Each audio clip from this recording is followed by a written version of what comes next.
Yo les voy a hablar sobre los sesgos de estudios de Ciclali. En una revisión sistemática existen muchísimos sesgos, ya que es un estudio retrospectivo.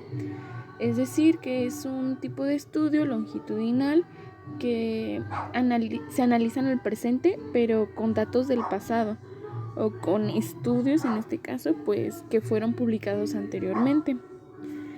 Por eso tiene muchísimos errores en diferentes etapas del proceso y ahorita se las voy a explicar. Uno de ellos es el sesgo de publicación. Muchos estudios de este tipo tienen resultados negativos, o sea, que son estudios que no tienen una relación de causa, no tienen como una relación de causa nula, que no se asocia nada como con el factor que se está estudiando. Por ejemplo, que esté diciendo sobre una enfermedad que la causa algún factor X que no tenga nada que ver, a eso se refiere.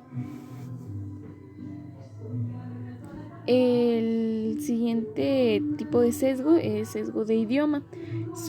Se ignoran estudios que no sean publicados pues en el inglés. Como ya sabemos, el inglés es un poquito, en este idioma es donde se publican estudios que son y tienen más credibilidad o son de más confianza por lo mismo.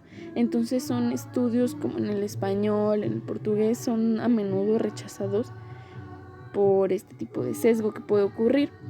El otro sesgo es de selección, es un sesgo del propio autor. Dice que es definición clara de criterios de inclusión y exclusión.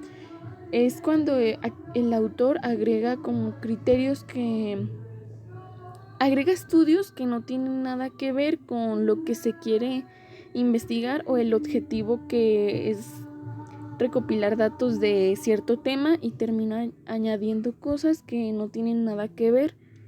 Por eso dice que se debe de tener una definición clara de estos criterios, o sea, cuáles artículos va a aceptar y cuáles va a desechar.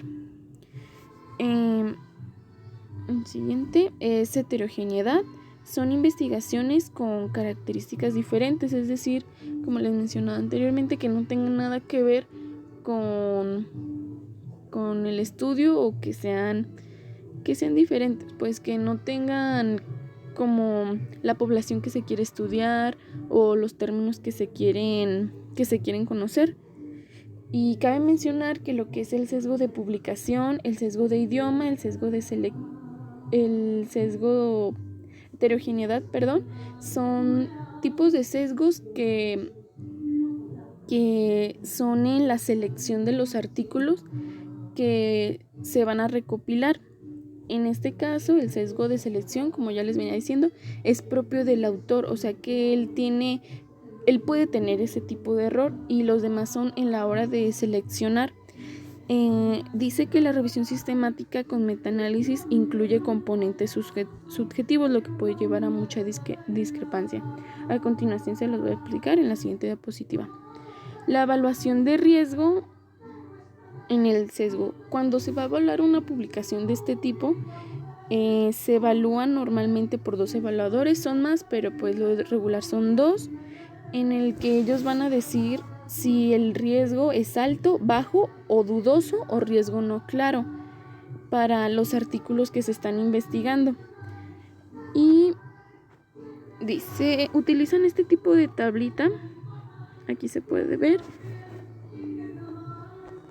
y estos son los criterios y el tipo de estudio y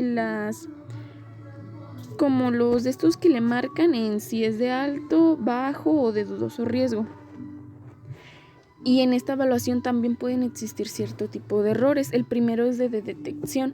Normalmente se deben elegir evaluadores aleatorios, pero si en este caso un evaluador conoce a otro y así por conveniencia, pues lo van a aprobar obviamente el artículo. También existe el sesgo de realización, que es el cegamiento de participantes. Esto quiere decir que son participantes que fueron escogidos en los estudios por conveniencia y no aleatoriamente. Y pues estos estudios no tienen como cierta validez porque fueron escogidos por medio de ese criterio y no aleatoriamente como normalmente se hace. El otro sesgo es el sesgo de deserción o desgaste. Esto quiere decir los estudios que fueron desechados, algunos que quizá no sirvan para la recopilación de este estudio entraron, o algunos que fueron desechados, también puede existir ese error, pudieron haber entrado. A esto se refiere este sesgo.